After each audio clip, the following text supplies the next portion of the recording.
미국의 중국 제재에 따른 반사 효과들이 하나둘 지표로 나오기 시작했습니다. 삼성전자의 경우에도 최근 2분기 세계 5G 장비 점유율 1위를 차지하는 등 화웨이 거래 제한 조치에 따른 반사 이익을 어느 정도 누리고 있습니다.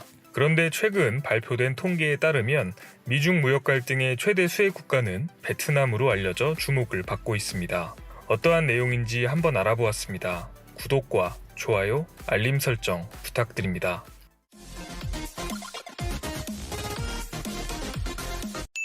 안녕하세요. 세상 모든 잡다한 지식을 알려드리는 잡시광입니다.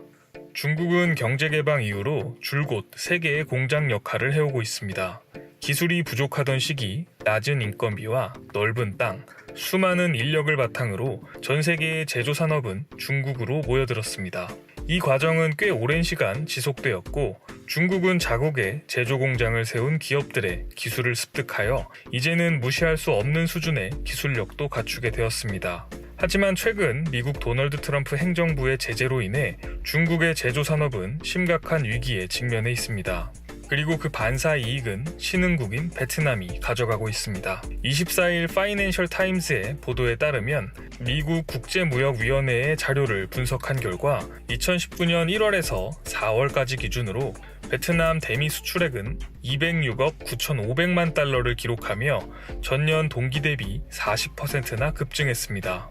반면 중국의 대미 수출은 전년 대비 13%나 줄어들며 2019년 이후 연간 최대 감소폭을 기록했습니다. 중국의 대미 수출 빈자리를 베트남이 빠르게 가져가는 모양새입니다. 품목별로 보면 스마트폰 수출이 베트남 대미 수출을 견인했다고 봐도 과언이 아닙니다. 작년 대비 무려 2배의 대미 수출 상승을 보였는데요. 안드로이드 지원 중단 등 화웨이 거래 제한 이슈가 부각됨에 따라 화웨이 스마트폰의 이미지가 심각한 타격을 받았습니다. 일례로 페루에 위치한 한 휴대폰 판매점에 도둑이 드는 사건이 발생하였는데 매장에 있던 신형 스마트폰을 싹쓸이 해갔지만 화웨이 제품은 손도 대지 않은 사건이 있었습니다.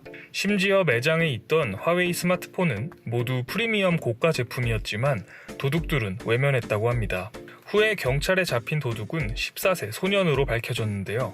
경찰 조사에서 화웨이 스마트폰에 손을 대지 않은 이유에 대해 미국의 제재로 안드로이드 지원이 중단되면 화웨이 제품은 인기가 없어져서 처분하기 어려울 것 같아 훔치지 않았다고 진술했다고 합니다. 화웨이 스마트폰의 중고가 하락이 본격적으로 시작되었기 때문에 도둑들도 외면한 것이죠.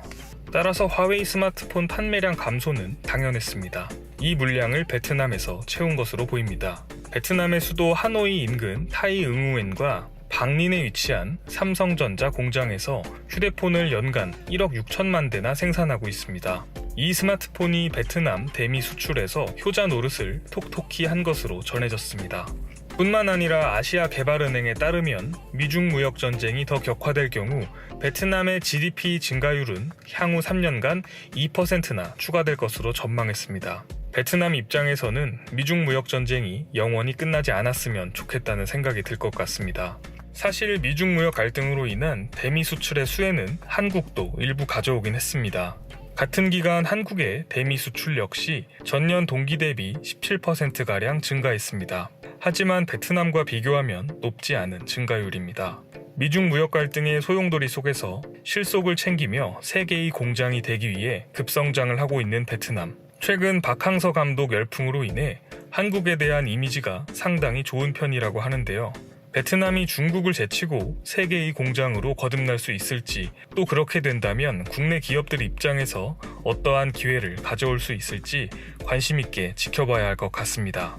시청해주셔서 감사합니다. 더 많은 잡다한 지식들이 궁금하시다면 구독과 좋아요를 눌러주시면 감사하겠습니다. 그리고 알림 설정도 해놓으시면 더 빠르게 만나보실 수 있습니다.